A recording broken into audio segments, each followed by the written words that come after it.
Don't tell Jordan that we're doing two shows in a row because it took us like 2 months to do two shows. Right. So I know. Yeah. We'll keep that in our back. See if he notices. we'll see. Yeah. But yes, welcome back to a podcast about movies. This is a Hmm. legit episode. This Hmm. April Fool's Day is over. No. We will not be talking about terrible movies. We will be talking about probably like the greatest movie ever made. I mean, it could It's be. There's it an argument it's in the made. conversation. Yeah, it's in the conversation. I mean, it's definitely like if you had to pick like five movies to show to someone and be like, this is American cinema, I don't see how you wouldn't pick this as one of them. You Right. know, to be, as one of those examples. Along with a host of others. But yeah, this is. We're talking about the 50th anniversary of The Godfather, just to get that out of the way. But yeah, I don't think we ever made that clear. Yes, this is to my left is Don Barber, and I am his consigliere, Pez. Ooh. He runs. I'm just his advisor. I'm just the guy bringing bringing the advisement, bringing the advice, bringing the material. So, Ooh. but yeah, we're talking 50th anniversary of The Godfather, man. Yeah, totally. I don't know if I want that much responsibility. Well, I mean, this whole thing was your idea, so I mean, It you're in was. charge. Shoot. Yeah. No, I just rewatched it this morning. I was up at like 6 o'clock this morning, and so I was like, you know Oh, what? okay. I've got time. I'm gonna throw it on. Um, Hmm. Turned it on. And 3 hours just flew by because Oh, it just it does for me does. too. Yeah, it just I mean, where do we even start with this movie? I suppose we just start with maybe how we each saw it for the first time, because didn't you come to this movie fairly I fairly was recently? I was Yeah, very real late to late this to the movie. party. Late to the party. Yeah, yeah. Yeah, like 4 years ago for the first time, 4 or 5 years ago Hmm. for the very first time, and Mm, this morning was only my third time watching it. Um, mm, but it's one of those movies that every time you rewatch it, you just pick up on something else. hmm. It's definitely one of those movies. Um, but yeah, no, my first time, like I said, 4 or 5 years ago, and I was in awe of like everything, like the writing, Mm, the cinematography. Like this movie looked beautiful. mhm. I guess it helps when like Italy is part of your setting. So, Mhm. um, but the performances from Marlon Brando, who I just found out, I don't know why it didn't click with me the first time, why it took me 5 years later to click with. He was like he was younger than 50 years old He was when 47 when he made this yeah movie. He was 47, and he plays old because technically his character, at least in the beginning of the movie, is supposed to be like 65 in the beginning of the movie, and the movie takes place over a course of 10 years. So by the time we get to his spoiler alert for 50 years of The Godfather, but by the time we get to his heart attack in the tomato garden, he's 75, and yeah, I mean it's incredible what Brando pulls off with it. I mean, we'll get all into that. We don't want to get too far ahead of ourselves, no talking no about like his death scene and stuff. But yeah, I was racking my brain today trying to figure out the first time I saw this movie, and I want to say it was actually in high school. I think it was like one of those last week of school type things where I think it was like my senior year or something, and one of my either the American government teacher or the history teacher, one of the two, had like the double VHS set and brought in the movie. And so we were all seniors. So it was like, we're all old enough to watch The Godfather. It's fine. yeah No big deal. So we used to have our periods were an hour and a half long. So we watched, one of the videos on one day and the other video on the other day. So one nice part on one day, one part on the other. And it was one of those things where, it was in school.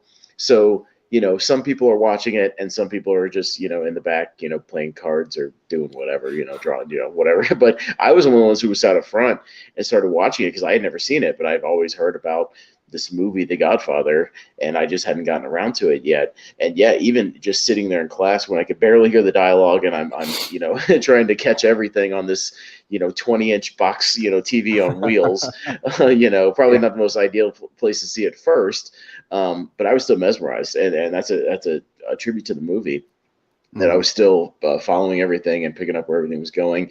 And then I remember renting it from Blockbuster at some point so I could actually sit down and like properly watch it, like really hone in on it. And then eventually bought the Blu-ray set, the Coppola Restoration Blu-ray set. And yeah, I don't have the 4Ks yet, but I'm sure those are down the pike because those they're out now, and I'm sure it'll be in my collection very, very soon. But yeah, it's a movie that, same with me, I pick up something new every time, either a double meaning of a line, or a look somebody gives somebody, or some character beat or something, every time or just something that has some kind of significance. And it's one of those movies where you can do that. And I've probably seen it about 20 times now, including about 3 on the big screen. I've actually seen this and The Godfather 2 on the big screen a couple of times. I catch them every time I can, including they'll be showing again tomorrow. I might go again tomorrow, even though I just watched it on Wednesday. I just watched it again Wednesday, and I might go watch it again tomorrow, because why not? So yeah, it's one I wouldn't mind seeing on the big screen. It seems like a good place to watch it. So I in like just looking up some things about this movie, I was. How does Francis Ford Coppola not win Best Director for this movie? Yeah, it's a complicated thing, to where I think the Academy was, I think, a little hesitant to give it to this young, let's face it, at the time he was kind of a young punk director. He was only 32 when he made this movie, which makes me feel completely unaccomplished in my life, because I'm 36 and I've never directed The Godfather. But yeah, 32 and you're directing Marlon Brando and all these guys in this incredible film. But yeah, the movie wins Best Picture. He doesn't win Director. He wins it for the second one, though, I believe, and gets his Oscar on the second one along with Best Picture. But yeah, it was one of those things where he was a guy who had only made very small time movies. He made a Roger Corman movie. He made a horror movie called Dementia 13. He had not done anything super significant, but the studio, Paramount at the time, was struggling, and Mario Puzo and some of the people insisted that they have an Italian director, because they had brought this to a lot of different people, and Coppola's Italian, and he was able to bring that authenticity that you feel in this movie, especially in scenes like the wedding stuff at the beginning, or just the little family moments, when they're just cooking or hanging around the house, or the little beats. He was able to bring that, but it wasn't without struggle. Literally, Paramount is doing a series called The Offer that's all about the making of this movie. It's kind of a not necessarily like it's a reenacting, with actors, like a fictionalized somewhat account or whatever, but it's also based in true stories about the struggles this movie, because the studio was trying to fire him like every week. Like, they didn't like what they were seeing in the dailies. They were against Marlon Brando being cast. They were against Al Pacino, who, it's hard to imagine anybody but Pacino being in this role, but he was a nobody. He was a stage actor. Nobody knew who Al Pacino was when this movie came out. None. And he had to lobby. Coppola had to lobby for those guys. He had to lobby for guys like Robert Duvall, and a lot of the cast. So, yeah, to make this movie, they wanted to be contemporary. They wanted to be set in the 70s when it was made, like be like a 1970 movie, set in Kansas City, Missouri. I mean, can you imagine this movie not being set in the 40s New York, in the setting that it is, and how authentic it feels? And one of the reasons why the movie feels so timeless is that it's a period piece. It came out in the 70s, but it's this 40s period piece. And the settings and the production just takes you back in time. There's something about those pieces that make it timeless, to where it doesn't feel like it ages at all.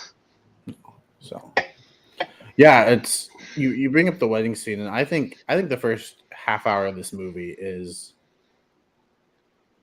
it's some of the best in history. Like, the way they set up everything, they introduce each character perfectly, and it just sets up the entire movie. And I think that opening line, that opening shot of what's his name? Buonasera. Yeah. Well, yeah. See, I'm gonna butcher Italian names. I just know it. Well, I've also not only watched it, actually, once this week. I've been listening to podcasts all week about it, so I've been ingratiating myself in the whole thing. But yeah, from the opening line, "I believe in America," and you open on this monologue, this guy telling his story, to to Vito. It's so engrossing, like in the way it tells you so much information without giving you exposition. You know, this combined with all the stuff people he's talking to, combined with the wedding, like you said, we meet so many characters, but we get so many insights into what everybody is all about and what the movie's vibe and what the themes of this movie are right from the beginning. I believe in America. This movie's about America. It's about American stories. It's about immigrants. It's about capitalism. It's about so many different things about where people can go in America and what routes they can take. And yeah, you get everything you need to know from Vito, from the opening monologue and him talking and pleading with this man for justice, and the juxtapose of that against this wedding where we're seeing all these other characters and these traditional Italian, you know. Ceremonies and dances and all the music and everything. Yeah, it's really something to where we're not starting with people getting assassinated, we're not starting with explosions, we're not starting with car chases, but from the opening monologue, in my opinion, I am completely engrossed in this movie, and I think it's one of the best openings to a movie ever. Like honestly, when Yeah. you go back and see what they're doing and how masterful it is. Yeah, and like I said, it introduces each character perfectly. I think um, we get introduced to Marlon Brando, and to me, I think we see him as somebody who demands the respect that he has rightfully earned. Like he's the Hmm. Godfather, Hmm. um, but he's also a family man, and he balances that. The business with his family. We see him going back and forth between meetings and out to the wedding. Hmm. We see. I think the introduction of Polly goes Hmm. unnoticed. Oh, It's it's not such a something. little It's not character beat something I that picked pays up off until later. today. Yeah, unless you rewatch it and you see where that character goes, because every major character in this movie, even the little side characters, have an arc and have like kind of a payoff. Yeah, even Mhm. Paulie, who we don't really know who Paulie is yet. We just see this guy at the wedding, and he spots the wedding bag, the Yep. gift bag of all the money, $20,000, $30,000, whatever. And oh, if it was somebody else, my fangula, just shows that like he could be swayed, by money or by or whatever, just Mhm. something, and he's not attached to anything, or he doesn't have that attachment to the family, and that of course, we'll talk about it later, but it pays off. Yeah, the little things we see Sonny's wife talking about his well endowment, which comes into play. We see the Abe Vigoda's Tessio, dancing with the children on the stage. We see Clemenza around.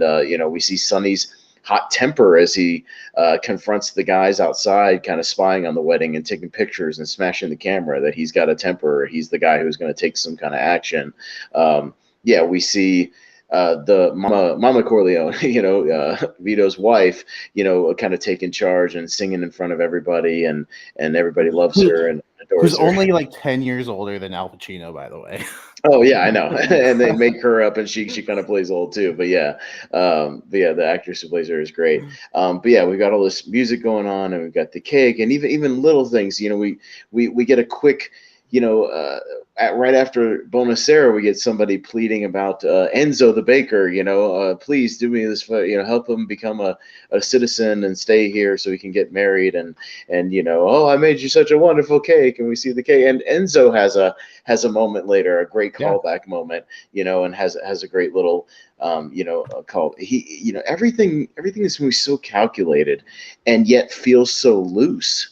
It feels like we're just roaming around this party and going in and out of the office and the party and all that, but yet if you're paying attention, and again, which is why this movie demands multiple viewings, if you pay attention on second, third, fourth viewing, it's giving you a ton of information without shoving it in your face. You're Mhm. getting to know every one of these characters, their personalities, the setting, the family aspect. You're getting to know everything and it makes it seem so effortless. Yeah. Um, I'll admit I thought Kay was going to be nothing more than like a love interest character. Yeah, but she And plays a critical she's role in this important. movie. Yeah, she's important to the Very story important. as well. Not to skip ahead, but Michael wouldn't have known about his father without her. Mm-hmm. So even there's just little moments that everyone has an important role to the story, and nobody's in here just to be in here. Well, Kay represents traditional America, not this Italian family America. Mhm. Kay is the representation of essentially white America, because she's an outsider. She's not Italian. And Michael is dating her and is struggling back and forth throughout the movie, as we'll see later when he's actually in Italy, of going the traditional Italian route or going the American route. And Kay also acts as a great proxy for the audience to get some of these stories out there. Again, they're not expositional stories per se, where he's going, all right, well, here's the history of my family, and this happened, and this happened, and this happened. He's just giving a few little anecdotes and asides, kind of in. They see Luca Brasi on the side, and he goes, "Man, that's a big scary man." He goes, "He is a big scary man," that sort of thing. And what's he doing? And we see Johnny Fontaine arrive, and Johnny Fontaine plays a part later in the movie, and she just kind of asks him, "Oh, Johnny Fontaine? How do you know?" "Oh, my father helped him with his career," and then goes into this little story that again sets up Luca Brasi and Vito's character without even really trying, where he talks about just this story about this band leader and getting him out of his contract, and how Vito is a reasonable man, as we see, throughout the movie. He claims to be a reasonable man. He goes to the guy first. He doesn't go to the guy with force first. He says, "I'll give you $10,000 to let him go," and which is back then, if you have to think about it, what time period they're in, was probably 1920, 1930. That's a lot of money back then. I mean, that's probably six figures now. It's a lot of money. Let him out of his contract. Guy says no, and he goes back with Luca Brasi, who we've sort of briefly met just in the distance. Just this guy who's mumbling to himself, who you think might be kind of a buffoon. Oh no, he goes with Luca and threatens this guy, and ends up getting the contract for $1,000.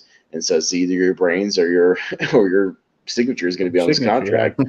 Yeah. So I mean, we're progressing two other characters without directly interacting with those two characters. Right. And that's what's brilliant about the thing, is he's just doing these asides, but that also contains the line that we come back to throughout the movie, and what really is the crux of the movie, and that's Michael's evolution as a character of, "That's my family, Kay. That's not me." Yeah. And obviously, by the end of the movie, it is you. It's always been in you, but you needed the right situation or the right circumstances to embrace kind of your destiny, for better or for worse. And that's what's great about those little things. We progress. To me, Jacob, and I'm sorry, I'm dominating the conversation. I apologize. Nope, that's totally okay. But no, I mean, to me, I don't think there's a single wasted scene in this movie. Not one. I don't think there's a single wasted line. I don't think there's a single wasted shot. I don't think there's a single wasted location and a single wasted scene in this movie. Yes, the movie is pushing 3 hours, but when the movie, every single scene is progressing a character or progressing a family dynamic or progressing a plot point or progressing, some important dialogue, like, I don't think there's a single thing wasted in this movie. Not a single wasted motion. Which is extraordinary to think about. Like, when you really go through the movie and you realize that every scene has a point, every shot has a point, every character beat has a point. Mm-hmm. Which is crazy to think, because the studio wanted a 2 hour and 15-minute movie. Yeah, right. Which I can't imagine. What would you cut out of this movie? I mean, I don't know what I'd cut out of this movie if I had to. No, if Luca Brasi had a gun to my head, what scenes do I cut from this movie? I don't know. I mean, because yeah, it's like every scene means something, or means something to the overall what they're trying to do here. So yeah, I mean, I can't imagine, like, this movie has to be long. It's an epic. Mm-hmm. It's an old school Hollywood epic. It's an experience. It's not just a movie. It's an experience of you with this family and this story. So yeah, I can't believe that. Yeah, 2 hours and 15 minutes. No, I can't see it. And obviously they didn't care for the second one either, because it's even longer. I mean, what do you cut? The Johnny Fontaine storyline, which contains one of the greatest, craziest most sickening moments in all of history with the guy waking up in bed with the horse head. Oh yeah. Like it's one of the craziest moments of all time. And without the Johnny Fontaine stuff, you don't get that.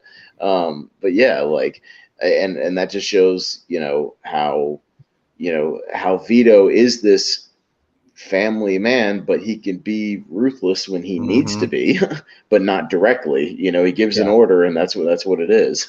He's not pulling the trigger himself. He's not going up and slashing somebody's throat. This is the power he wields. On two coasts. Which is pretty crazy.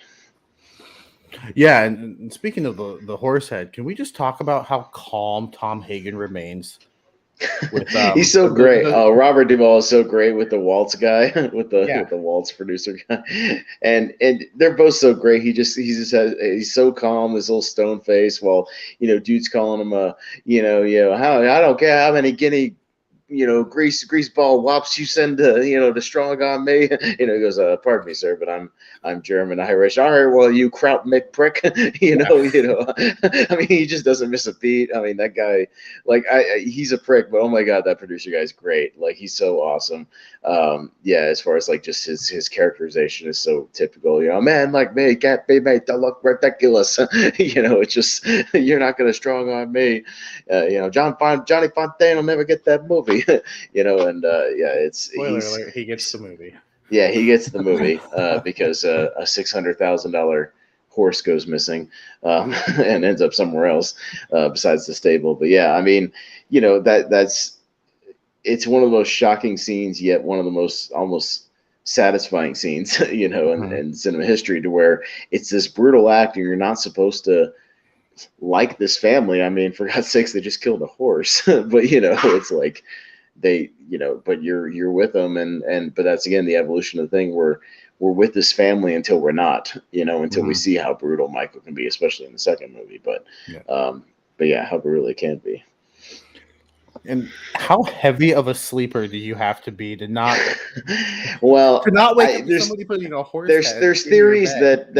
that somebody, Tom or somebody else, may have like spiked his drink or something, to Uh, make him like really pass out, that would make or sense. giving him some kind of drug to make him pass out to where he didn't wake up till the morning and not notice. Maybe even before he in bed, maybe he wakes up in bed. That's why he's disoriented when he kind of wakes up. He doesn't really know where he is, and he just wakes up in bed and then sees the blood. So yeah, it's one of those things. But yeah, that scene is, yeah, it's Yeah. shocking, but it's a great scene. And it's almost terrifying how calm he remains. Like there's always something going on up here. He's like, all right, well, I know what I got to do, and I'm gonna do it. If you don't, Yeah. and it's just haunting to think like what what possesses you to have those thoughts go through your mind? Like, all right, well, now I know that this horse is your prized possession, and if you're not gonna give me what I want, I'm Yeah. gonna take something that like means the most to you. So Hmm. and oh man, he just stays calm. He gives a great performance all throughout the movie. Like he gets emotional when he needs to, Oh, you're talking but about Duvall, right? You're talking yeah, about Tom Duvall. Hagen. Like Yeah, yeah, yeah, yeah. yeah, yeah. He gets emotional when he needs to, but Hmm. I think those are his best scenes in the movie. Just the way he's able to stay calm and just Yeah.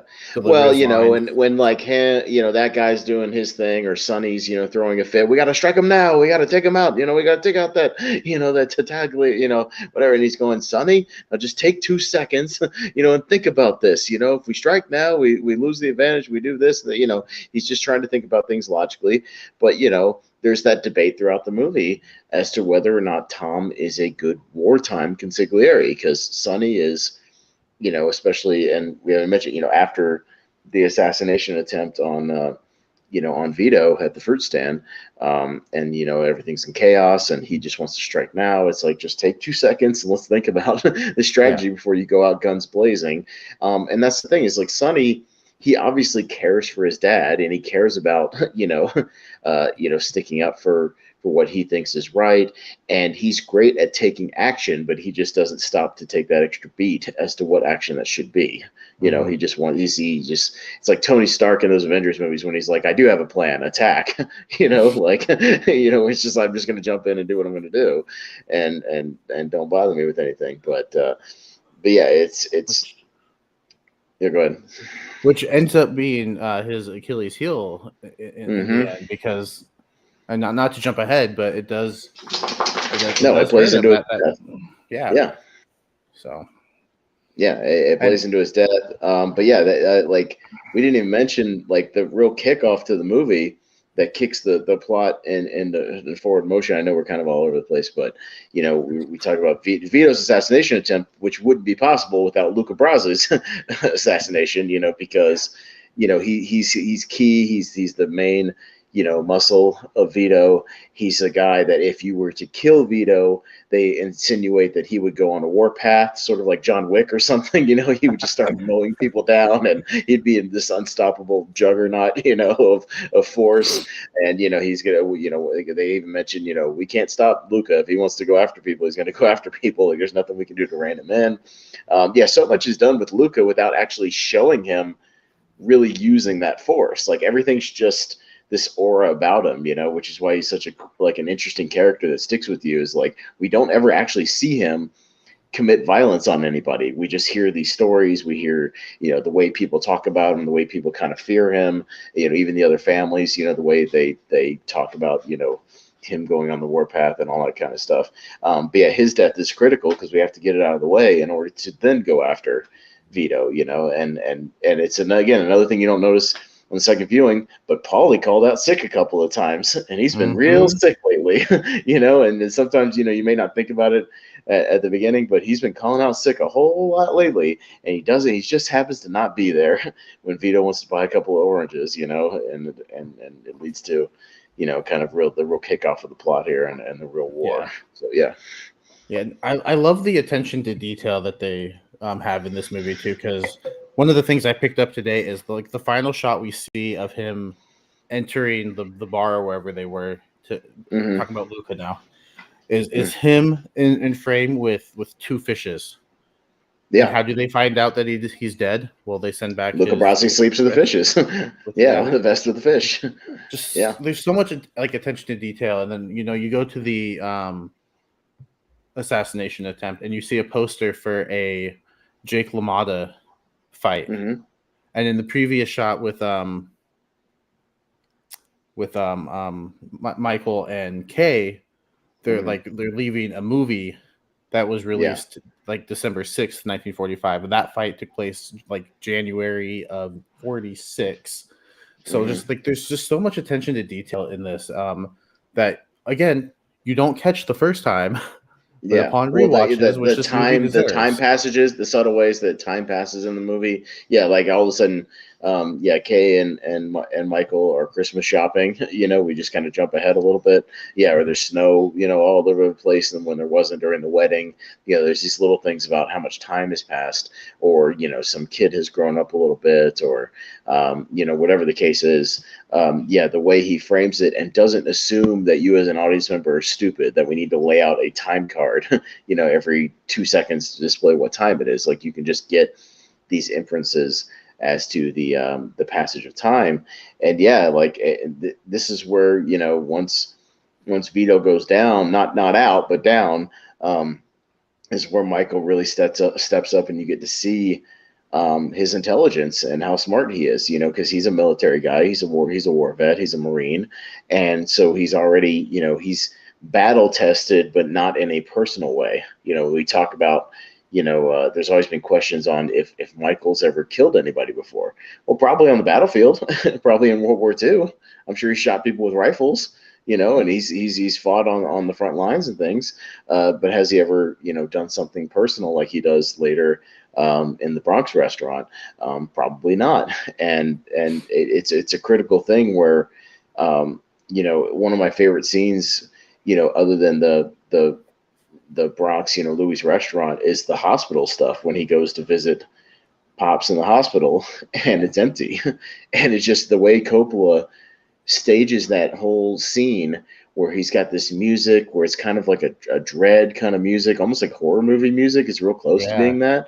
And there's like this, it's kind of dark and like it seems kind of abandoned, and Michael's already kind of, like looking around, and you can see that's what Al Pacino is so great. His eyes and his facial acting, throughout the movie is so great. He knows something's wrong. You just see the empty chairs and the tables, and okay, something's up here. Either A, he's already dead, in his hospital bed in there. Somebody's already got to him, or something's about to go down. And you can see even the face on the look on his face when he opens the door to go see his dad. He could already be dead. He could be too late already. And when he sees that he's still alive, you can, again, the acting of Al is, you can see the wheels turning and how smart he is. Okay, well, first thing, we're going to move him to another room. We're going to do this, we're going to that. We get Enzo the baker coming back, who's just coming with some flowers to see, he's grateful to Vito for letting him stay in the country, because he did that. He pulled some strings, let him stay, and he's willing to do anything to help. And the little ways that they convey, again, the internal character moments of after they have the scare outside with the guys pulling up and they've each got their hands in their pockets for like the gun, and Enzo pulls his hand out and he's shaking and he can't stop shaking. He can't light a cigarette. He's shaking. What's Michael? He's rock steady. Yeah. He's not shaking. He doesn't break a sweat. He's not panicking. And he knows at that point, it could be because of his wartime experience, obviously, but also because he knows what he has to do. And he's just got that mindset where he's calm under those situations. And it says so much about his character, just even little things like that. Because they don't mention, like, we see him in his uniform at the beginning, but they don't really mention that he's a war hero until later on, like when one cop says it. Hey, we can't do that. He's a war hero. We're not going to arrest him, and later, obviously, we find out in the second movie when he's in front of the Senate that, he won like a Navy Cross. Like he actually will like saving people, like he's legit like war hero. But yeah, we just know that he's got some kind of military experience, and the guy says he's a war hero. So he's somewhat well known, at least in the neighborhood or whatever, locally. And but it helps him so much to be calm in those situations and know that he can do what he needs to be done. But really it's the pivotal, moment of Michael's story when he decides that he's going to be the one to get this revenge on Sollozzo and McCluskey, these guys, and do it himself, and not just have Sonny do it or have Clemenza or somebody go after them. That he's going to do it himself. I mean, it's really, it's a no turning back type of thing. There's no going back when you turn that corner, and you're going to be all in, and not only because you've got to leave the country, but because just on your soul, on your mind, that you're essentially turning to the dark side. It's like Star Wars, there's no going back. There's no coming back from the dark once you embrace it. So, and it's why it's one of the best scenes, both him laying out the plan and the execution of it, literally the execution in Louis' restaurant, and the way it's staged is just beautiful. Like it's just so well choreographed and well done. Yeah. I love the line he gives to his dad. He says, "I'm with you, Pop." And I think not only is he saying "I'm with you now," but I think he's starting to realize that maybe I'm with you from here on. I'm in. I'm with you. So, I've been gone and now I'm here. I'm here, Pop. I'm with you, Pop. Like he's all in at that point, and that's what it took, is for him to be all in with the family. But it's something, man. And that whole scene when he actually does it in the restaurant, and the way it builds, and him just, you almost wonder if he's going to go through with it or not. He's got these looks on his faces, of doubt. He's thinking about his whole future. Should he just talk to this guy and just leave it alone and, maybe negotiate something for sure? Or when he comes back from, even after he grabs the gun, when he comes back to the table and he sits down and takes a moment, you can tell he's taken yet another beat of like, it's no going back now. If I do this, it's over. Like I'm all in, both as far as in the mafia type stuff, and I'm all in as far as, I'm going to lose Kay. Like Kay's out of the picture now because I got to go to another country, and what's going to happen in my life? I might be there forever. I might never come back. I mean, it's a pivotal moment, man, that any one of us would have to take that extra beat to do. And then when he does it, it's again shocking. It's brutal. It's violent. But it's one of the best executed scenes I think ever. Really, that whole restaurant scene.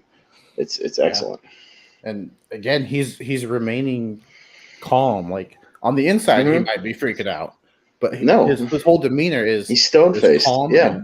Even when they're setting it up, like Sonny and Tom are pacing around, and he's just in the chair with his leg up, and and like, all right, this is what we're gonna do. Like he's already Yeah. thinking like Vito would Mm-hmm. think.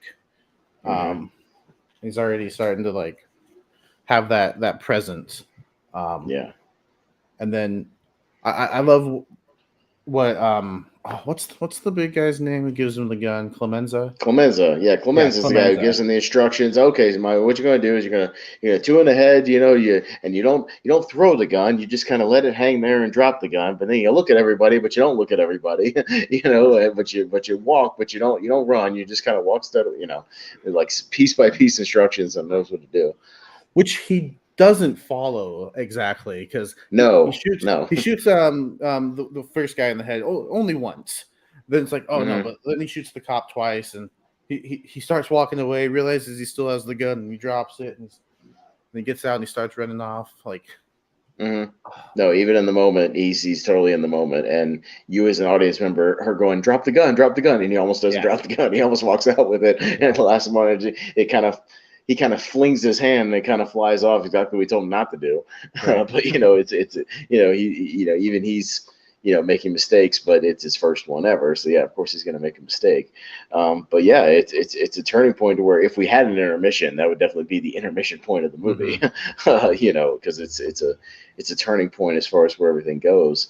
But yeah, I mean, all that stuff is sensational leading up to it. Again, just wonderful storytelling. We get some great montages about how the war is going. We see a lot of dead bodies. Obviously it's a brutal war, and Michael's in where they said he'd be. He's in Italy, hanging out, and he gets bit by the thunderbolt, as they say, and while he's over there with Apollonia, and it's a whole nother um, sense of hope for Michael to where he could maybe lead this new life, and even that is taken from him, much like everything else, in these Hmm. movies, and it's brutal. Yeah, if I had one minor negative thing to say about this movie, I'm not sure of the actress who plays Apollonia, but Apollonia, yeah. like I felt her performance was a little weak, but I guess in comparison to everything else that's going on in this movie, I mean, when you're given that little, Well, at I the don't know, it just time, she didn't speak English even, right? Like she's so she's just being herself essentially. The mm, line she repeats in English is literally she's just mimicking. When she does the Sunday, Monday, Tuesday, Wednesday, Friday. The whole thing, and she wants to um, drive like all that stuff. But I feel like the movie, when she finally, you know, when the car bomb goes off, that was obviously meant for him. It's the last piece of Michael's humanity dying. When mm, Apollonia dies, that was his last mhm, hope to lead any kind of good, distinctive, humanity filled life. And it dies with her, and yeah, to where like you almost feel like he could get have a hopeful life, kind of lead something new, and it just dies with it, and his heart dies with that scene too. You know what I mean? So when he comes back for Kay, it's like you don't buy it from the beginning. He's doing it as a formality. He needs somebody to have kids with. He needs a mom to the kids, and it's like you're the only other option. yeah, It just is what it is. it's not in I love you, it's in I need you. Yeah, I need you to fulfill this role that I kind of need now that I'm going to be the head of the family. I have to have a family, so myself, and you're kind of my last resort. I loved you at one point, so maybe we can somewhat make it work. But yeah, she's completely being used. Yeah, literally. You know, Yeah. Let's talk about Carlo. Carlo, Carlo's kind of a piece of work, what a isn't he? scumbag. Yeah, he's a piece of work, and again another piece of work who also evolves throughout the movie because in the early stuff, he's obviously at the wedding because it's him and Talia Shire, getting married, and we just get these little moments where he like wants to do something for the family, but Vito's like, no, I mean, give him a living, give him a job, but don't, not as something, not in the family business, like in quotes, not in the real business, maybe in the olive oil business, maybe he can help out with that, but not the actual business.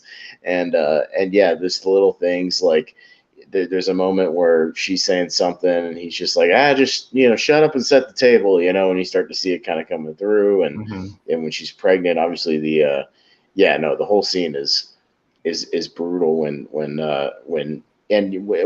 then on a second viewing, when you find out that the whole thing was a ploy to draw Sonny out to the toll booth, that it's like it's a whole nother layer of like, oh, so he was kind of goading her into like a fight, essentially, or to get her to throw a temper so that he can beat her up. Not that I don't think he would have done it anyways, but but it was a calculated one. And yeah, and it's a brutal scene, the way it's shot, the way Talia is screaming, and even the last shot of it where they're in the bathroom, but you just kind of see like the mirror going back and forth, and it's shot from the distance, like it's brutal. And then it leads to a massacre. I mean, and literally, man, Sonny getting pumped full of about 150 bullets. Like it's not pretty, man. And it gives me a lot of Bonnie and Clyde vibes. I don't know if you've seen Bonnie and Clyde, but it's let's just say the some of the climax of Bonnie and Clyde is very similar. Let's just put it that way in its brutality. Though, and it's something. Yeah, and that's kind of that, like that happens, and then we see the car blow up, and then Michael's back. Apparently, he's back for a year. We just jump a year. Into the future. Well, again, it's like it. Well, it takes you as a shock when Kay asks how long you've been back. Oh, I've been back a year. It's like, oh wow, we've been jumping that far. Like, yeah, that's something. And now whether or not he is being truthful about that, if he actually has been back a year, if he's just saying that, we don't know. But what's he been doing since he got back? I don't know. I guess just taking care of family business. Planning his plots, taking care of his dad, whatever the case is, it's a shock when we hear that, but yeah. I just want to know what happened to the kids that were with Kay, because they kept walking and she stopped. I don't know. I hope they were just by the school, so they just went back to school. But that scene is interesting when you watch the background and you notice the car just following them as they're walking along, just having the conversation. It's a total gangster thing of them just shadowing them in the car. But yeah, I mean, you can even see the change in demeanor in Michael, when he just gets out of the car and he's got the hat on, and like you can just see he's a totally different character. He's not the same dude in the military greens, at the beginning of the movie at the wedding. I mean, he's a completely different character. He's a completely different person, and he's gone full on, mafioso at this point. He's all in with his dad. Yeah. So, yeah. So. Yeah, he's kind of becoming the head of the family. The Don. But, he's Vito is still having meetings. He's meeting with the 5 families with Brazzini. And I think that scene, I really enjoyed that scene. Right? And then we see him in the car. I'm trying to remember. I watched it just this morning. Well, no, I mean, basically the meeting. He has the meeting, and I think even though he has some ulterior motives, he's always, again, a straightforward, reasonable man. He legitimately wants to end this conflict. He's being sincere when he says, I will not be the one to break the truce. I will not be that person. And but the only thing I cannot forgive is if I bring Michael back and any of you, attempt anything on him. That's something I will not forgive. And when you realize then when he gets in the car that all he needed was those couple of cues that him and Michael, and especially in the sequel with Michael, are both so great in setting up these little points of dialogue to where they want to see what somebody else will say.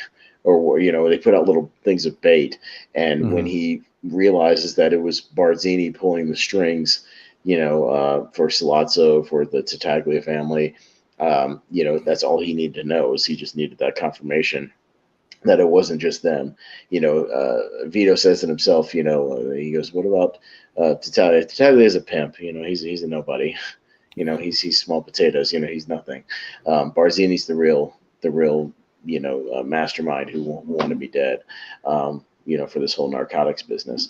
And that's again another thing that can seem a little confusing at first when you watch it multiple times and you realize like it was just all about the drugs all along. It was so simple. Mhm. They wanted to get in this drug business. They wanted Vito in. He wasn't down. Sonny was. Sonny ran his mouth at that first meeting, pulled his cards. Everybody knew he was in. So we push one guy out of the way to get the one guy that is in, or we're either that or you're with us or against us.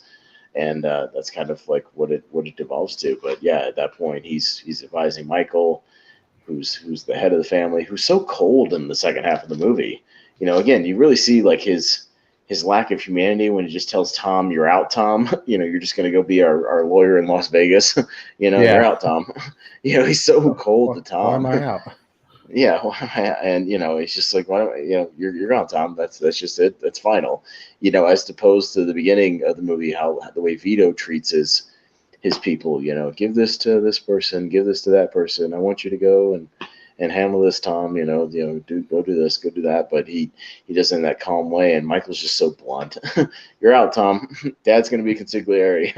And Clemenza. You guys will get what you want, but you got to do what I tell you to do. And even they don't. He demands respect without earning the respect. Which is the difference between him and Vito. In these movies, is like he's the Don, but he just demands that you respect him. He doesn't earn it. Which Vito has earned it, and obviously what we see in the second movie as to why he's earned their respect over time. But yeah, it's something you can just tell just in their different characters. Yeah, and can we just say, I think Marlon Brando delivers his lines like He's so good. just the accent and just like his facial expressions and Mm, like this move. Just wanted to touch on that real quick. I guess mm. he like he did his screen test or whatever with cotton balls Yeah, he in his stuffed like mouth. Kleenex or cotton balls in his mouth, and he said he wanted to base it on being a bulldog, which he kind of looks like it. Yeah, He's got that old, those jowls. You can almost call them jowls. That he's kind of talking through, and yeah, the way he kind of lowers his voice. Yeah, the studio's definitely like, okay, we don't really like what he's doing. We can't really understand him. Like, what is he? He's moping around. Like, what is he doing? And you had to actually know that when they first met with him, he had this like long blonde hair, like he looked like a surf bro. Like he doesn't look anything like it. And the studio was just like, no way. And when he finally did his first couple screen tests where he's got the slicked hair and he's got the movements down, even then they were still not totally convinced until they filmed some more of the stuff at the beginning, because some of the first stuff they filmed was like the heads of the 5 family meetings, and they weren't impressed with that. They were just like, this is not working. Mhm. It's just he doesn't have the charisma, he doesn't have the delivery. And when you realize it's just more about what he brings in those, and like you said, those little moments, um, just his hand gestures, the way he looks at people, the way he kind of shrugs his shoulders in some scenes. It's a total performance. From start to finish, like he just is completely engrossed in that character, and it's really something to see. yeah, and I, I forget that he's supposed to be like a 70, 75-year-old man or whatever Hmm. when he's playing with his Oh my grandson. God, yeah, yeah. I mean, and that whole thing was improvised, like him and the kid, because it's like, yeah, how do you direct a kid who's like 2.5 years old or whatever, Yeah. 3 years old? But yeah, they just told him like, we're gonna set up a couple of cameras and just interact with the kid, and the whole time he's going, hey, Anthony, I didn't know doing that over there. He's just kind of pointing at him, playing with him. He does the orange, thing, play scaring him and chasing him around the garden, and yeah, like all that stuff was just like completely improvised, and that's all Brando. That's all Brando. At least again, when he takes the role seriously, maybe not so much in Apocalypse Now, but when he takes the role seriously, and he's not trying to sabotage a movie, how great he can be. But yeah, Yeah. Um, yeah. and then he collapses. He has a heart attack, and the kid thinks he's playing still, and he goes over and, Yeah. and sprays him with the water. And then I think it kind of Hmm. hits the kid, and he runs off. And Hmm. I'm sure there was like somebody off screen. And he was like, "Hey, come here, come here." Yeah, yeah.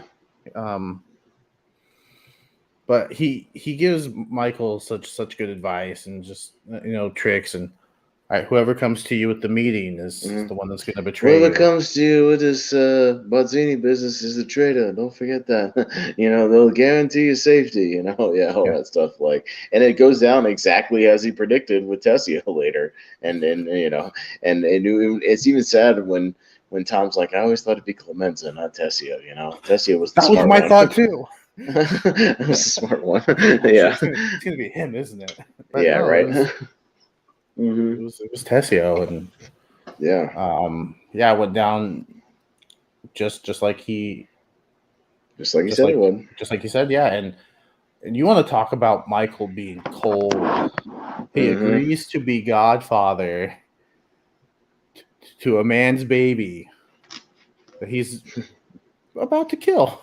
They're Um, doing a communion, a baptism where he's saying he'll be baptized. He's renouncing Satan, and reciting all these kind of Latin and Catholic lines as this montage. It's just which is beautifully put together, by the way, with the organ music and the guy chanting, doing all, like I said, all the Latin stuff. mhm, And Michael Corleone, do you renounce Satan? I do renounce him. As Clemenza kills the guy in the elevator, as the dude from Rocky, what's his name?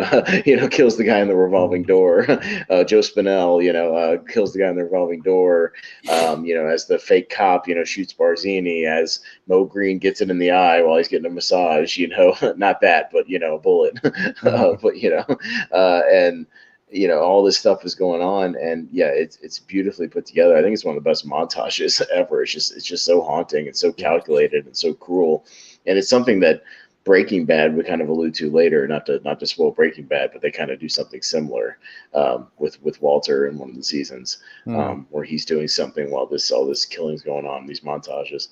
But yeah, he's wrapping up all the family business. He's wrapping up all the loose ends, and part of that is, well, you can't forget Carlo. You can't forget the Right. wife beater, and you almost do. You're almost like, oh yeah, that guy. Yeah, we gotta. Yeah, he probably needs to die too. He's probably got to get it. And Michael's so cold. And again, if you're ever in a situation and Al Pacino just sits across you and is kind of treating you really nice, and just asking you questions, yeah, you're gonna die. You're probably gonna die. And Carlo probably should have known that. Like, he's being a little too Yeah. nice. Oh, I'm just gonna put you on a plane, no problem. I'm not gonna, make my sister a widow. You're gonna go to Las Vegas. You're just gonna, go raise your kids, whatever. No, no, Clemens is gonna be sitting in the backseat waiting for you. But yeah, it's Yeah. really something. But yeah, and it all culminates with again one of the great opening scenes of all time and one of the great closing scenes of all time. How simple it is. Kay is Hmm. Michael, I need to know. Did you do it? Did you do it? Don't ask me about the business. Don't ask me about the business. Did you do it? No. And she believes it, I think. And then she steps out, and all the guys step in, and they all kiss the hand. And you're just seeing this from a distance in the doorway. And the guy shuts the door on her, literally and metaphorically. Like, it's Michael shutting the door on Kay, choosing to forever, shut the door on her, to keep her out of the business, to shut the door on his past life, on his dreams of being a great American, essentially, even, fully embracing the Italian. There's so much you can read into that, Hmm. door closing stuff. It's so masterful what Coppola did in this movie. Like, it's just genius. Yeah. I took it as they're closing the door on who he was at the beginning of the movie, and he's Mm-hmm. he's he's had this arc, and this is who he is Yeah. now. And we're not gonna quite get into the second one here. Maybe next week we can dive into that, because it is we could have like a 3 hour discussion on this series and not even cover everything. Half the So material, half the yeah, lines, yeah, half the scenes, even now we're leaving out scenes, I'm sure, right. that are great. But yeah, it's so, for as much as it's called The Godfather, it's Michael's story. It's Hmm. Michael's, evolution or de-evolution, whatever you want to look at it, of going from this guy who wants to be, a great American, who Vito has dreams of him being, like a senator or governor, or some kind of esteemed high-ranking something or other, in the legitimate world, or what they perceive as the legitimate world. Because even, Kay's being naive when she says, even senators and presidents don't have people killed. Well, who's being naive, Kay? It's like, so what do you perceive as the legitimate world? But yeah, it's really his story, and all these characters are just kind of, along for the ride, and your exploration of a family. And yeah, they never say the word mafia in this movie, Jacob, or No. mob. It's Mm-mm. it's family. It's Yeah. always referred to as the family, and the family business, not the mob business, not the mafia business. It's Right. family. Yeah. Yeah. And just to address this question, are you guys going to watch the offer from Paramount Plus about the making of The Yeah, Godfather? I will. absolutely. Oh, I'm gonna watch it for sure, especially after diving into this, and we touched on a little bit at the beginning, Jonathan. Yeah, about how the troubles that the movie had making that. If you go watch the supplemental materials on the Blu-rays and stuff, how they talk about what a completely different movie this could have been. And yeah, how they wanted to just make it on the backlog with Ernest Borgnine as the Godfather, and whoever else, or have Robert Redford play Robert, the yeah.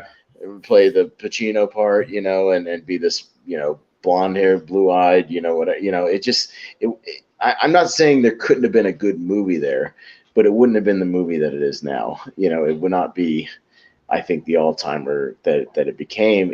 And Coppola having to work through nearly getting fired almost every day, and having to fight for Pacino and fight for Brando, and stick with these guys and show that all these guys, needed to be there to complete the puzzle, and keeping it in the time period they wanted to keep it in, and shooting it in New York and shooting it in Italy, which they didn't want to shoot in Italy. Go shoot shoot over there. Shoot in California. Whatever. Just stay Yeah. here. Yeah, and he had to fight for all that stuff, and yeah, how this movie just almost didn't get made in the first place. Nobody believed in it, and it ended up becoming the number one movie of 1972 at the box office, Yeah. and everybody loved it. And it became a phenomenon. It's one of those things. So yeah, I'm very much looking forward to that series. Yeah, and seeing everybody they've got cast looks like a great cast. And yeah, and in fact, it's just kind of this mini series telling this tale of the Godfather, essentially, about how it got made. Yeah, I'm looking forward to it. I'm very much looking forward to it. In 1998, AFI named this the number 3 movie of all time, behind Citizen Casablanca and Kane. Citizen Kane. Yeah. I believe in 2008, when it updated, they did the top AFI's 10 top 10, whatever. It was the number 1 gangster film. Hmm. They did a 10th anniversary edition of the 100 movie list, and The Godfather moved up to number 2 behind Citizen Kane. I'm not sure if they've updated it since, but yeah, no, it deserves it. I haven't actually seen all of Citizen Kane, so I can't compare the two. Like, I can't say which I've one's seen better. I've seen it twice. I actually, the first time I saw it was in a theater on a classic screening, so that was cool. It's one of those things where I think the first time you see it's kind of similar to Godfather. You don't really understand totally what the hype is about. You kind of watch it and you're like, this is good, but greatest movie of all time? I don't know. And it's one of those things you really have to dig into it, about, again, the process of Citizen Kane, the shots and the compositions and stuff. That was literally the first time some of them had ever been done on film. You have to appreciate almost the filmmaking aspect. Certain angles, like I said, certain just the way things are put together in that movie were like things we think of as tropes now, but it was like the first time they'd ever been done, in a movie. So it's one of those things where it's the filmmaking more about Citizen Kane, and the story too. I mean, the story of Orson Welles in that movie is really, it's like the crux of that movie, and just the story of this guy. But yeah, I haven't gone back to Citizen Kane in a while. I'm kind of due for a rewatch on that one. Got the Blu-ray over there. I just haven't sat down and whipped it out in a while. But yeah, like, it's one of those things. So where's Godfather? Where, in the pantheon of movies, where's it at for you overall, Jacob? What do you think? Um, as far as my personal list goes, I have it down a little lower. Like, it's in my top 50 for sure. But after Mm-hmm. this most recent rewatch, Again, just picking up on other things and just like the attention to detail that they made, the the filmmaking aspect of it, the like the little nuances in the performances, like the decision. We didn't even touch on Michael and Al Pacino. He after he gets punched in the face and his jaw breaks, and he's talking and he's not even moving his teeth when he talks You about it. guys find out where the meat's gonna be at. Yeah. You gotta find a way to figure out a gun. I'll kill Schlatcho. Yeah, he's kind of like got this stuff in his mouth, to keep him from talking. Complete. They don't just ignore that. He's got a swollen face and a Yeah. broken jaw. You know what I mean? And he's talking like it, and he's got that bruise on his eye.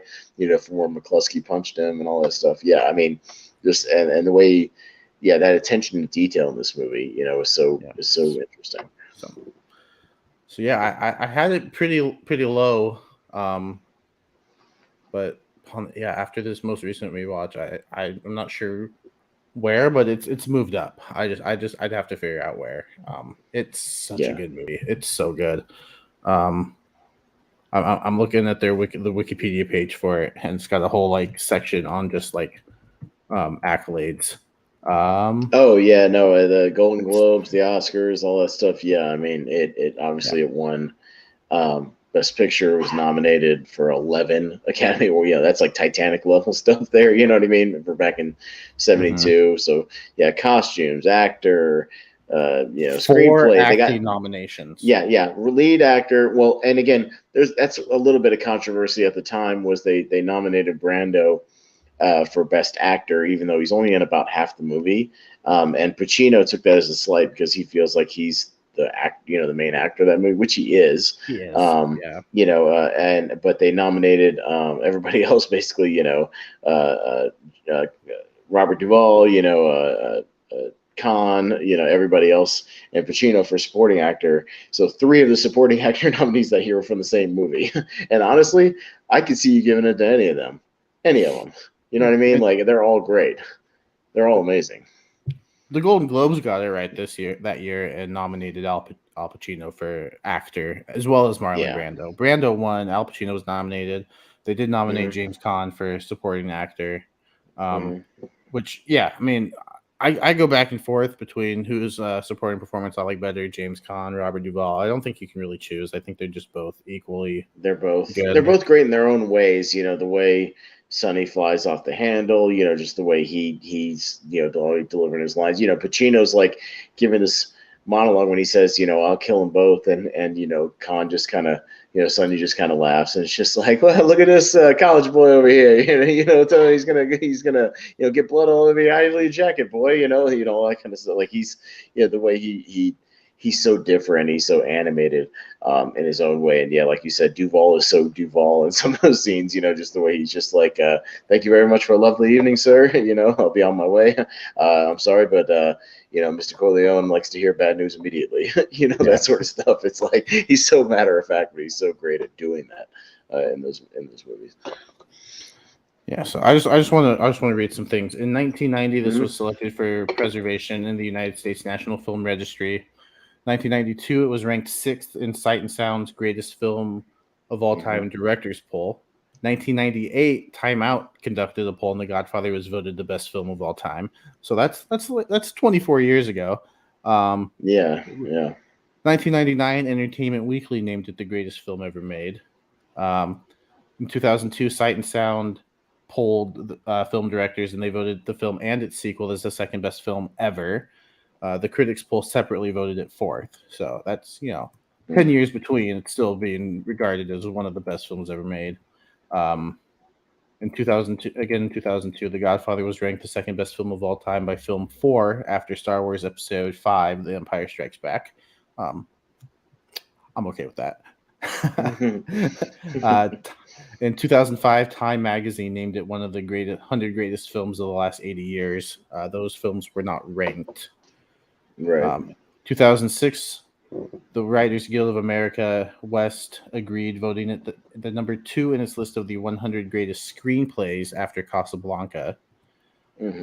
2008 voted in at number 1 on Empire Magazine's list of the 500 greatest movies of all time.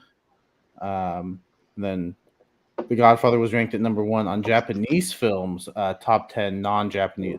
I'm not even going to try to say the magazine name. It's Japanese, but it must be a pretty big Japanese magazine. It named it the Right. top number 1 of the top 10 non-Japanese films of all time. Hmm. Um, and then even just back in 2015, second on the BBC's 100 Greatest American Films, voted by film critics from around the world. Yeah.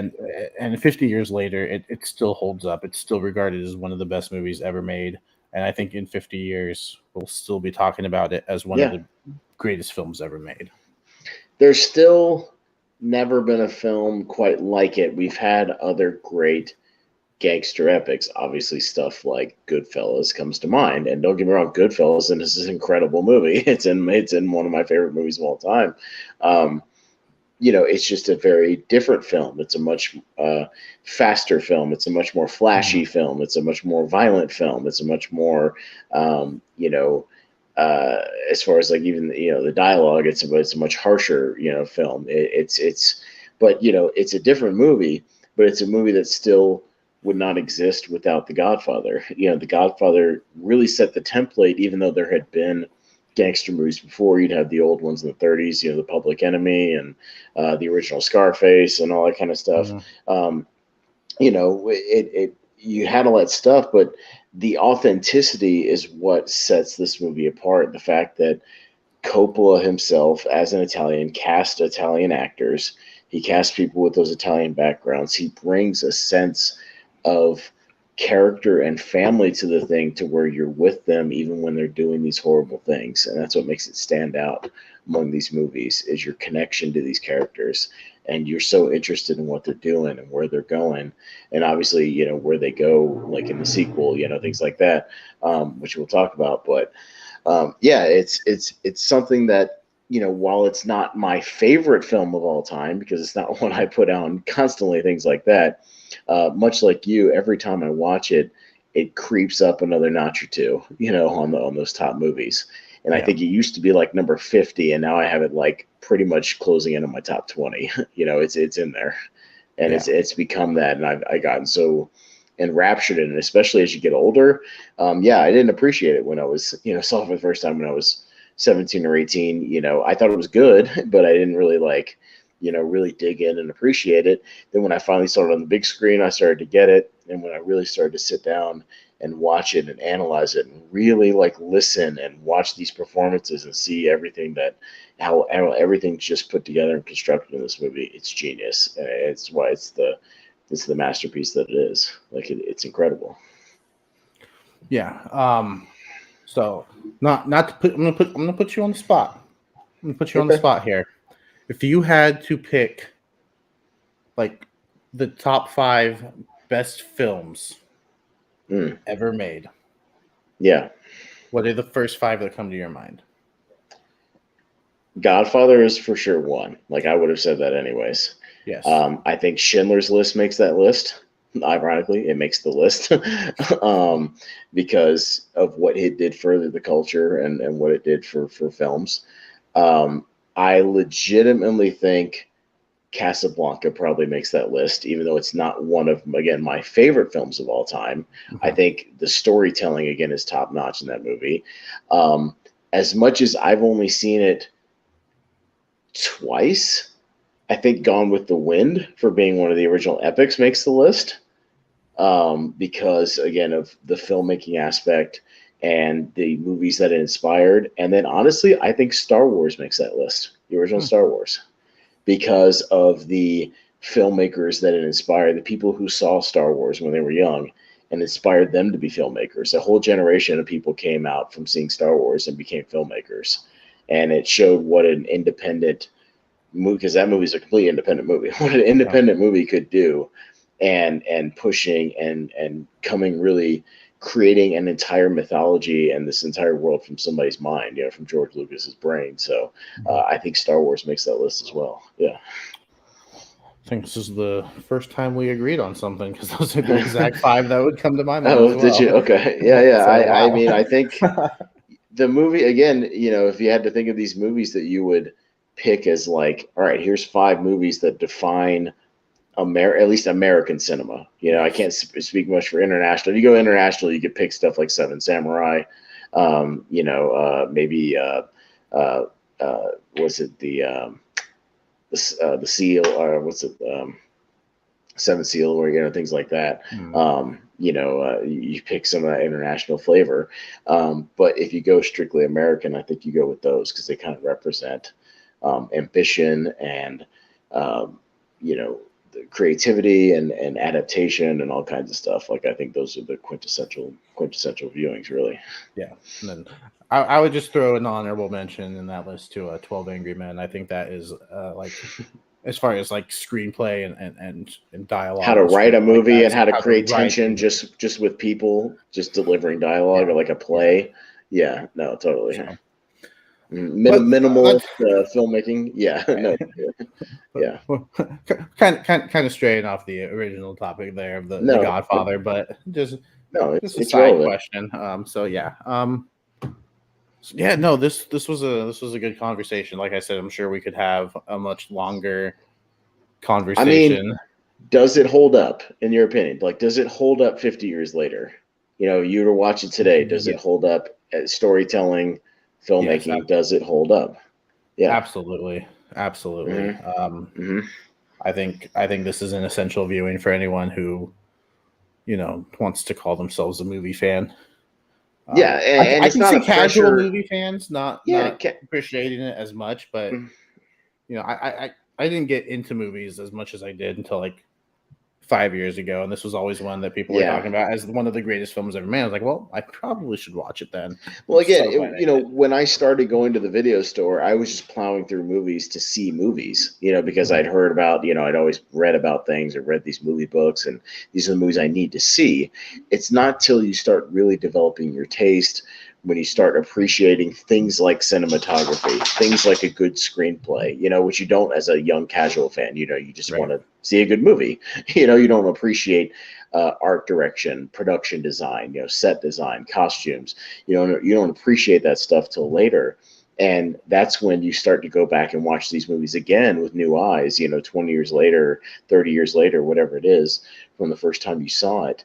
And you start to really appreciate these little subtle nuances, these little things, throughout the movie. And you start to appreciate the camera movements and the way things are lit and the way things are shot, and the little, like I said, the face acting or the way the lines are delivered, or the movements, the things like that just add little things to the characters. And you don't appreciate that stuff till later. You're just kind of watching a movie when you're younger. And to anybody that's, that hasn't revisited The Godfather in a while or hasn't seen it in that light, it's not a case of something being overhyped. I think it's something where it absolutely lives up to that name of being one of the greatest movies of all time.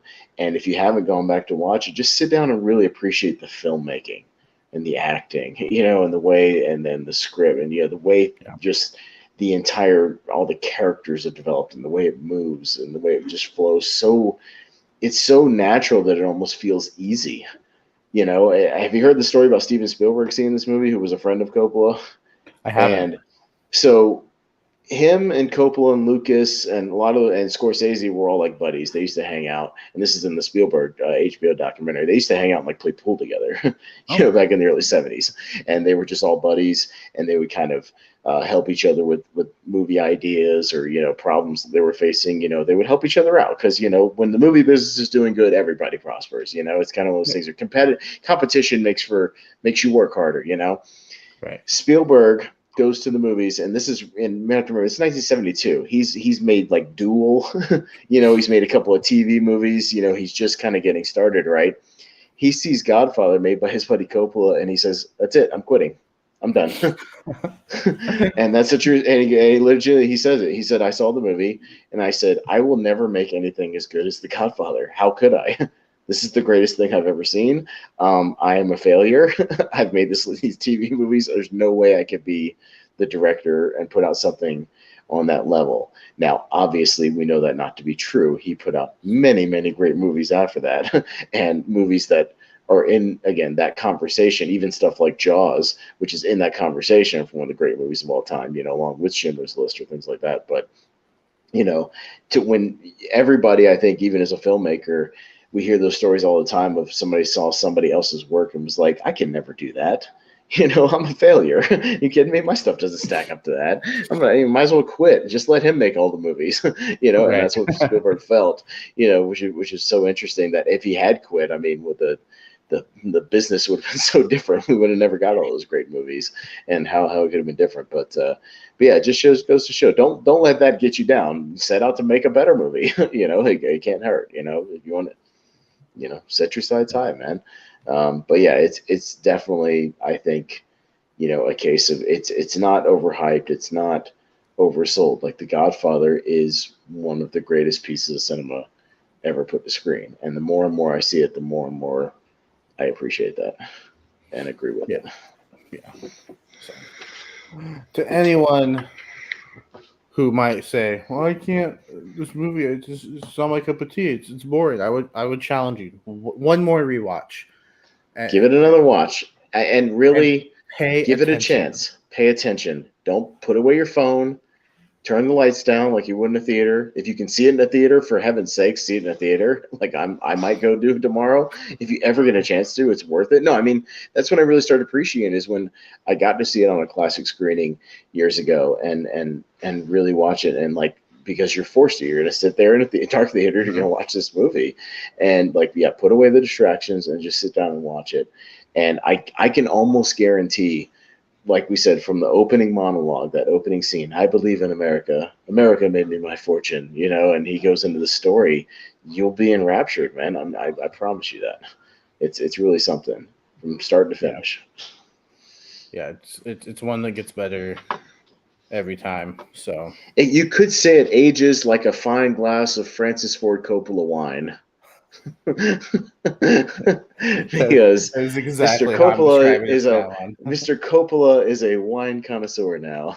His wines are featured in my grocery store wine department right now. The Diamond Collection from Coppola, which I think he just sold, by the way. I don't think he's Huh. actually actively doing it anymore, because he's like 90 years old now. So I think he sold it, but he sold it for like several $100 million or something Oh crazy. wow. Like, dude is, yeah, yeah. So All right. Well, there this you this go. was a good conversation. I enjoyed this. It Yeah, was it was nice to talk about one of the. It's nice to just focus on one movie instead of 20. yeah. So Yeah, no, I mean, yeah, not just rattling off 5 minutes apiece about all these movies, which we could have, if we had been like, oh, for letter G, I'm going to go with Godfather, and we'll talk about it for 5 minutes and move on. No, it's like, no, this is a movie that deserves the thing, and yeah, I think we'll definitely do a sequel of sorts to this. what? Yeah, whether it's this week or the week after, whatever. We'll talk about Godfather 2, because I have my thoughts about Godfather 2. I think it's great, but I Okay. think I have a few nitpicks with it. I have a few things I'm not as on board with, but we'll talk about that, and yeah, we'll talk about Godfather 3, because Jacob's going to see it. I rewatched it this week, and yeah, we'll talk about both of those. We'll do a little part 2, and we'll talk about both parts 2 and 3. I think Yeah. that'll be a good discussion too. So yeah. Yeah. So be on the lookout for that when that happens. We'll be back Mm-hmm. next Saturday. Maybe that's the topic. Maybe it's not. Who knows? We don't, because we decide during the week. But yeah, it's almost time for WrestleMania, so that's what Mm. I'm gonna do. I'm gonna be Jacob's got to watching get off and go WrestleMania. watch the Andre the Giant Battle Royal, and then get going on WrestleMania. No, So, they did that. They did that yesterday. They oh, did it on SmackDown. And by the way, I know this isn't a podcast about wrestling, which, by the way, we might Mhm. have a new name for that. We've so it might not be a Okay. podcast about wrestling anymore, but it'll be a podcast about wrestling just with a different title. Um, I but see. what was I going to say? If you did not watch the Hall of Fame last night and you have Mm. Peacock, I go haven't. back I and haven't. watch it, I need to. because the Undertaker gave Hmm. probably the best speech in like Hall of Fame history. It goes on for like 45 minutes, but you are with him the entire time. And of course, he's earned that. Mm. He's earned that Much like the that time. much like Bonacera's opening monologue in this movie, I'm just with it right from the Yeah. opening, and And, open and start to finish. Yeah. yeah, and you're with him the entire time. Never once does it feel like his speech is dragging. So I know this isn't a podcast about wrestling, but I do want to recommend that. Hey. But we will be back with a podcast about wrestling on Thursday to kind of recap everything that's happened this weekend. And then, of course, the Raw after WrestleMania always has a few surprises. So that'll be And fun in to talk between, about. Jacob and I will be co-hosting a special episode of Tournament Fights talking about wrestling as well, because I'm a wrestling fan too. And we're going to be talking tag teams, because we already did singles wrestlers. Now we're going to do tag teams, and that's going to be a lot of fun. So we'll have a good panel for that, including Jordan Owens over from a podcast about wrestling, and Richie Goodacre and Steve Mesa. It'll be a good panel. We'll have a good time. So that's what's coming next week. And of course, if you are a fan of 80s sitcoms, Jordan and Austin are looking for people to join that Fear We need Ranker people. episode. It's not as popular of a decade. We 70s are popular, 90s are popular, 2000s are popular. Nobody liked 80s sitcoms. I don't know. I'm having trouble even coming up with one. Like what? Growing Pains, was that 80s or was that 90s? I don't even remember. Yeah, Growing Pains and The Wonder Years and The Cosby Show. Yeah, I think that was about it. Alf, maybe. I don't know. Yeah. So, but they are looking for people to join that episode. So just hit that subscribe thing. Hit it. And if you want to know when we're going live, there's a bell. Hit it. Or you can just look for the link on Facebook, because we always share that too. Yeah. But if you're not friends with us on Facebook, then you can't see that. So hit the bell. Hit it. Hit the bell. Hit the bell. And watch our sequel episode from yesterday if you haven't, because if you want to learn about some really good sequels, that's the episode to check out. So as always, that is Austin. I am Jacob, and keep talking about movies.